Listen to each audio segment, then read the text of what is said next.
Di balik asap rokok yang mengepul, tersembunyi sebuah kisah besar tentang kekuasaan, uang, dan keruntuhan.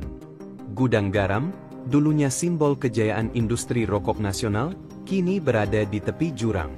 Tapi, siapa yang benar-benar bertanggung jawab? Apakah ini murni kegagalan bisnis, tekanan regulasi, atau justru ada kekuatan tersembunyi yang ikut bermain? Dalam beberapa menit ke depan, kita akan membongkar narasi yang tidak muncul di berita utama. Karena di balik asap, selalu ada api. Dan kadang, apinya berasal dari dalam. Tahun 1958. Surabaya.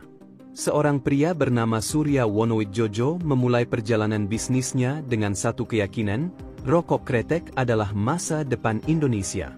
Gudang Garam lahir bukan dari konglomerasi besar, tapi dari kerja keras kelas pekerja.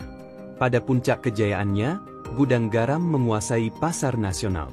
Pabriknya di Kediri mempekerjakan puluhan ribu pekerja, mayoritas perempuan. Gudang Garam menjadi tulang punggung ekonomi lokal. Tak hanya bisnis, Gudang Garam juga menanamkan identitas budaya. Iklan-iklannya ikonik.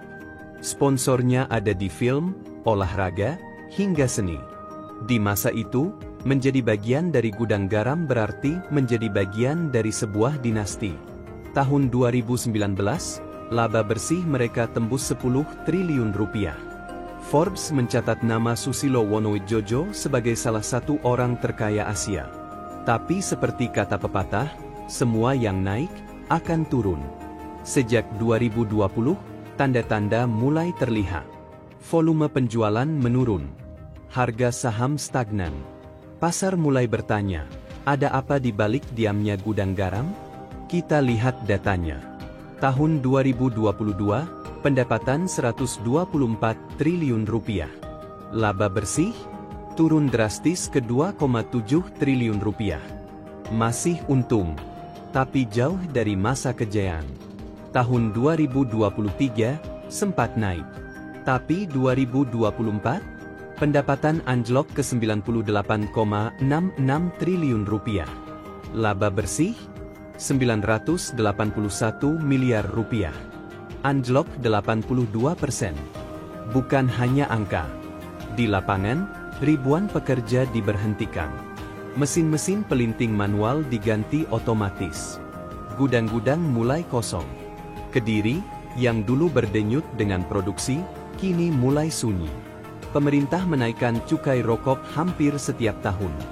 Dari 2020 sampai 2024, kenaikan kumulatifnya di atas 40%. Tahun 2023 saja, cukai naik 12%. Bagi Gudang Garam, itu berarti beban tambahan triliunan rupiah. Dampaknya, harga rokok melonjak. Konsumen beralih ke produk ilegal atau vape. Margin keuntungan makin tipis. Di saat biaya naik, permintaan justru turun. Perang yang tak bisa dimenangkan. Tidak hanya cukai. Pemerintah juga melarang iklan rokok di TV, stadion, media digital. Gudang Garam, yang dulu mendominasi panggung promosi, kehilangan visibilitas. Mereka tak bisa lagi berbicara kepada konsumennya. Generasi muda kini tak lagi terpikat rokok konvensional. Vape dan rokok elektrik jadi pilihan. Praktis, modern, dan dianggap lebih aman. Gudang Garam tertinggal. Survei Litbang Kompas 2023, hanya 8% anak muda usia 18-25 yang merokok kretek. Sementara 32% pernah mencoba vape. Pangsa pasar rokok konvensional menyusut dari dalam. Ironisnya, perusahaan pesaing seperti HM Sampurna telah lebih dulu mengembangkan lini produk vape. Gudang Garam belum terlihat arah yang jelas. Mari kita bedah laporan keuangan mereka lebih dalam. Gross profit 2024, 9,38 triliun rupiah. Turun dari 14,6 triliun rupiah. Laba operasi, dari 7,4 triliun rupiah menjadi 1,9 triliun rupiah. Rasio utang terhadap ekuitas membaik, dari 52% ke 37%. Tapi likuiditas menurun. Kas perusahaan juga turun ke 3,3 triliun rupiah. Gudang garam memang belum merugi secara total. Tapi tanda-tanda tekanan arus kas dan profitabilitas jangka panjang terlihat jelas. Apa langkah manajemen? Di saat publik bertanya, mereka memilih diam. Tidak ada konferensi pers. Tidak ada rencana ekspansi baru. Tidak ada digitalisasi signifikan. Tidak ada akuisisi. Seolah mereka membiarkan waktu menggerogoti perusahaan. Bandingkan dengan Sampurna yang gandeng Philip Morris dalam inovasi. Atau Jarum yang membangun Blibli, BCA Digital, hingga Dana.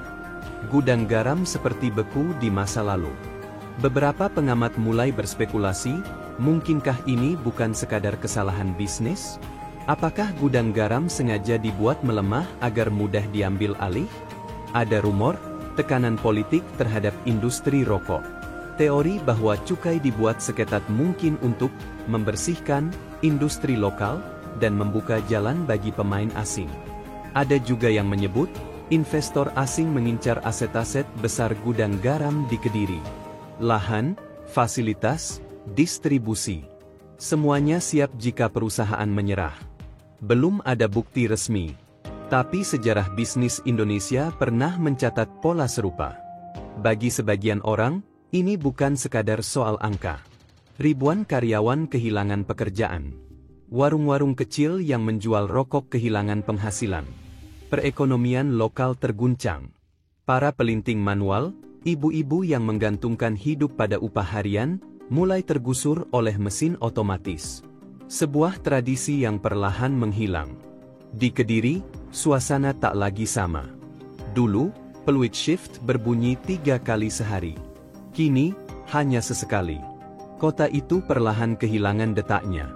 Masih bisakah gudang garam bangkit? Bisa. Tapi butuh keberanian luar biasa.